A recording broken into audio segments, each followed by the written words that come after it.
Hello, I'm Esa from Metal De Facto. I play guitar in the band and here I am. Rock you like a hurricane or something.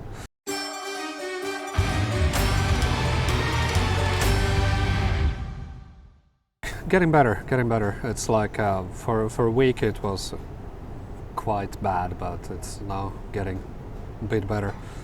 Well, it was supposed to be 2 people here and the other one is still sick, so looks like I'm the stronger of these 2.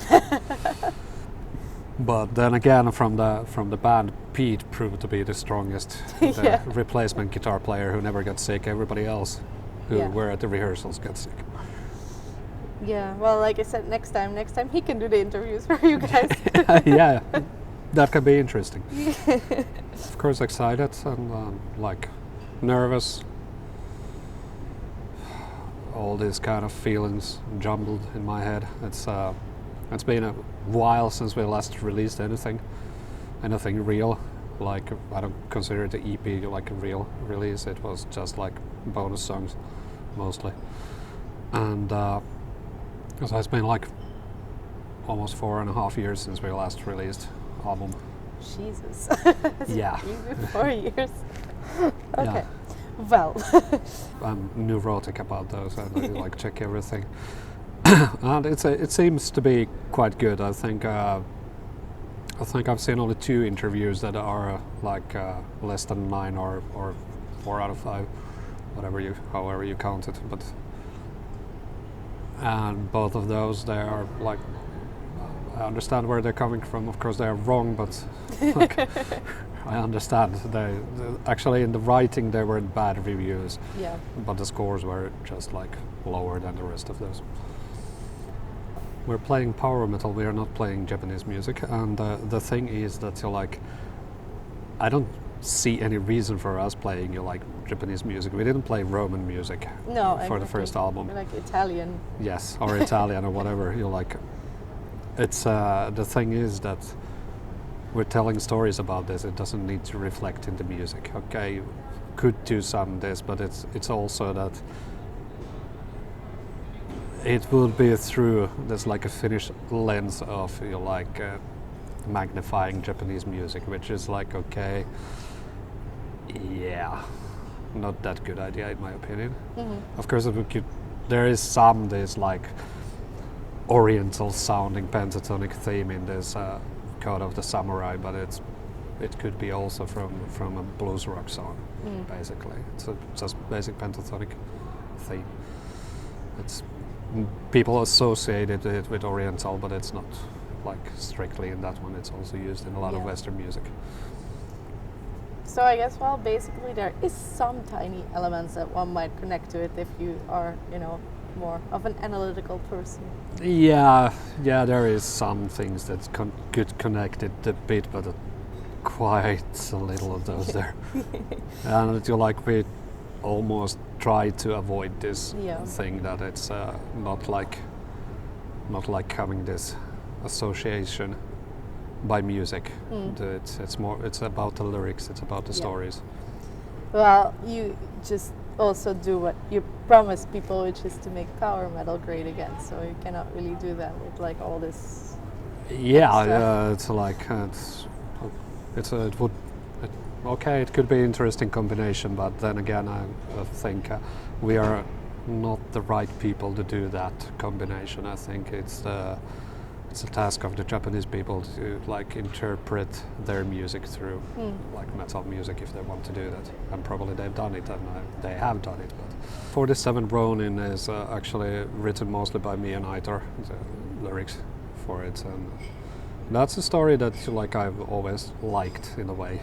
It's of course it's a heavily dramatized version what we did. It's a good story is good story. It doesn't matter what the truth was. That's my opinion. When I'm writing the songs, it's more about the story than what actually happened. Yeah.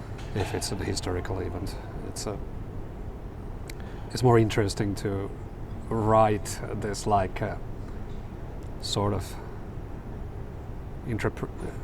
to your like to watch it from your point of view, this, then write the song about this, that how you imagine that these people would feel or do or whatever happens there. Yeah. Well, what is the history behind that, like the official one? I guess. The official one is this, that in the 47 Ronin, it's about this daimyo who went to the royal imperial court, and he was insulted by a court official, and apparently the insults were repeated, and he finally reacted to them and attacked the court official, and of course that's not appropriate to do that in the imperial court, so he was sentenced to death, basically. He had to commit seppuku, and that left his 47 samurais, who were his retainers, masterless Ronin.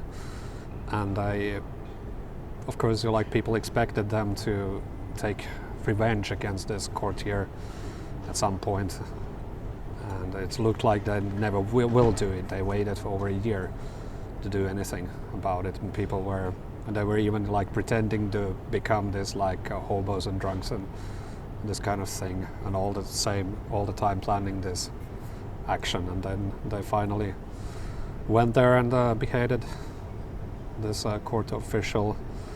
But they knew that, of course, they must beg forgiveness from the emperor for this one, because they killed an imperial officer. So they went to the Sengakuji temple and did seppuku there. Only one of them was left alive. The youngest one was I can't remember exactly, but I think he was sent as a messenger to tell about this event, so he was spared. And apparently, I can't remember now that one, that did he participate in the actual attack, or was he sent before it, and that's why he didn't have to commit seppuku. But that's the basic gist of the story. There is a lot of written articles about it and history. It was, I think, 1702 or 3 when it happened, around this time. All right. Well, so quite a long story. So I guess naturally a 12-minute song. Yeah. There is a lot of, and it's the music tries to follow this, the story, and it's sort of the dramatic effect in the music, and try to compose the song so that it follows the story. So did the idea for the story come before the song, or was that something that came sort of? The idea for the story, it came before the song. I wrote the song specifically for this story. We have it actually like this, that we have folders in Dropbox or something, and people just dump their songs there, and then we check them together. People listen to those, and if there is ideas, we'll start working on those. Even if there is no ideas, we still start usually working on those. But for instance, quite often Sami sends an idea, and I continue from it. It's can be like this, that he has an intro and a verse and a chorus or something, and then I continue from there, write the rest, or change the arrangement a bit, or other people change it, depending. Either changed a lot on this, the vocal melodies, what we had written, he changed them to a bit more like this, that there is actually chance to breathe between the lines and these kind of things. Yeah. Small details. Who needs to breathe? Yeah. I think Otto wrote the song quite a long time ago, I think for his previous band, and we changed it some ways to make it a bit more our song, but it's the harmonic structure and this content, the melodic content is a bit different than what we usually write. Sami and me, we mostly work on this basic minor, major type of musical, but this artist song is it's a lot in the Phrygian mode and this kind of things. It's more like a modal in its way than what we usually write. Okay, I use the modes all the time also, but it's usually when I write it, still you can say that okay, it goes in E minor, it goes in D minor, it goes in whatever key, but But then again, Atte and Sami don't change the key that often. I do that all the time, so we all have Hence our... the last song. Yeah, we have all our mannerisms in writing often, and that it's like... Yeah, Sami actually... Surprisingly, Sami writes more guitar-driven music than I do. My songs tend to have more keyboards for some reason, but it's a bit weird. Probably, at least in Benji's case, definitely, it's like he had more free reign this time to do his things than this. That I tell him that okay, this is how the song goes, play like this, and I don't know. I suppose it's like me also learning myself to let go of the songs somehow. That like other people might have ideas also. Was that difficult? Nah, not that bad. Like I had a long time to like work myself into that one. It's a bit like that's one of the last minute additions to the album. Actually, there's like Heavier Than a Mountain and Superstars are like songs that I think we had already even started recording the album or something when they came up, and decided, okay, well, let's do these two, because both are like written more in this like for Aitor's voice, so it's like easier to add them to the album when it's like some of the songs that were written for Mikael has a different type of voice, so they don't always work that well with Aitor. Some stuff works, some stuff doesn't, so we had to like a little bit go through the songs that okay, what could be done, and then I realized at some point that there is only fast songs in the album, so I decided that okay, maybe we need something a bit slower also on this one, not only fast songs. Yeah, well, maybe that's also a reason why it sounded a little bit different to me, because it was specifically written to suit Aitor's voice. Well, yeah, it can be. It's like mostly Sami wrote the song mostly. Some of the middle parts are done by me, and Atte came up with the drum stuff a lot on it. It's like a drum solo for Atte, the song. But it's yeah, it's a bit different. We're also thinking it's a bit like, is it too cheesy, even for us? But there it is. I think it is the first song for this album in that sense, that it was written even before the first album was out. Also, you can probably hear that the mix is a bit different on that song. Yeah. It was mixed earlier. It was supposed to come out like a lot earlier, but then, well, the music industry happened as usual, and things took a bit longer time than anticipated. So I wanted to mix it again, but then it was already like, okay, too late. So fuck it. Let's go with this one. It's not that different, but it's like I would do some things differently in it. Yeah. What would you do differently now? Well, the bass sound, for instance, is quite different than the rest of the album, and drums also. But drums are actually recorded in a different session, so it's also like natural that they sound a bit different. If you take the name, if you take the galloping bass riff, even the bass sound, I try to make it so that it sounds like Iron Maiden. Is it like your tribute to Maiden? Yeah, it is. Of course, all of us love Iron Maiden. It's like obvious, and it was fun to do it. Of course, the song after that, it doesn't sound much like Iron Maiden after the bass riff in the beginning, but it's just like a little nod to that direction. The whole album is a tribute to this Keeper of the Seven Keys Part 1, but that's mostly in there's like a theme in Part 1 and this kind of things. But I don't know. A lot of people probably noticed this my small notes in this like 47 Ronin. There is to Sabotage, to Halloween, to Lost Horizon. There is like all these small things that they are not like copied from them, but they're like, okay, this is how Sabotage would do this part, or this is how Lost Horizon would do this part, and this is how Halloween would do this and that, and like those kind of things there, of course. But I try not to copy directly anything. Of course, it's difficult nowadays because everything is done a million times. you can only combine 12 notes in so many different ways. Yeah, well, is there ever a time you write something and you think like, oh, that actually sounds like, something that I really like?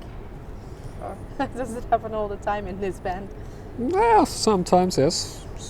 Of course, there's some stuff that you fall in love with. You like when you're writing it and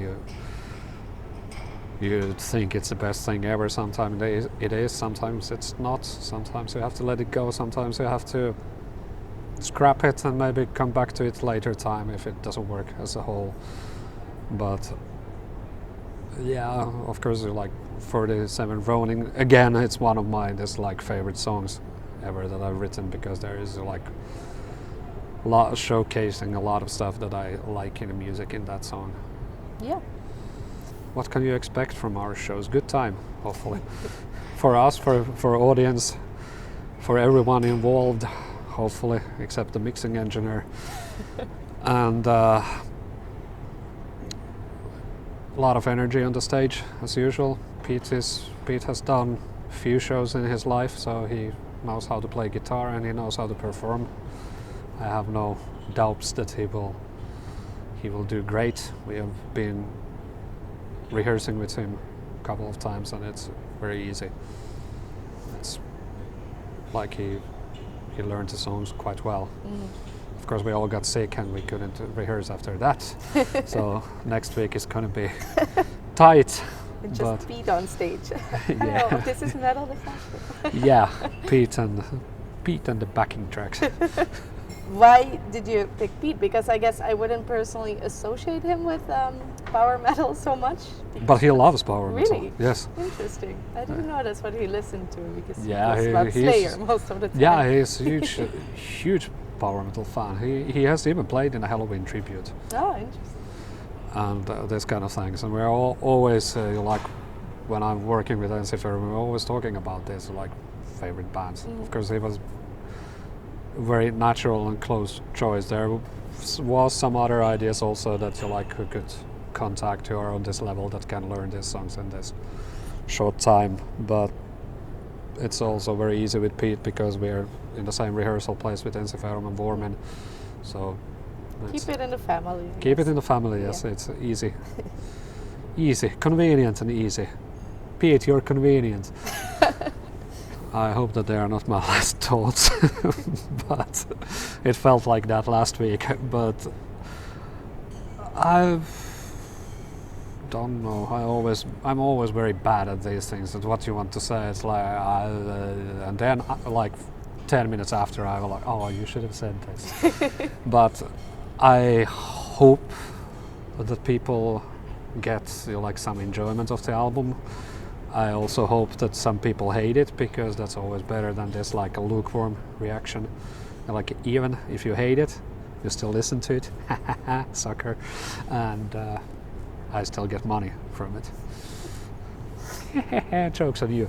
But no, seriously, I prefer this, that people will love it or hate it, than this that they would just be like, meh, okay, they released another album, nobody cares.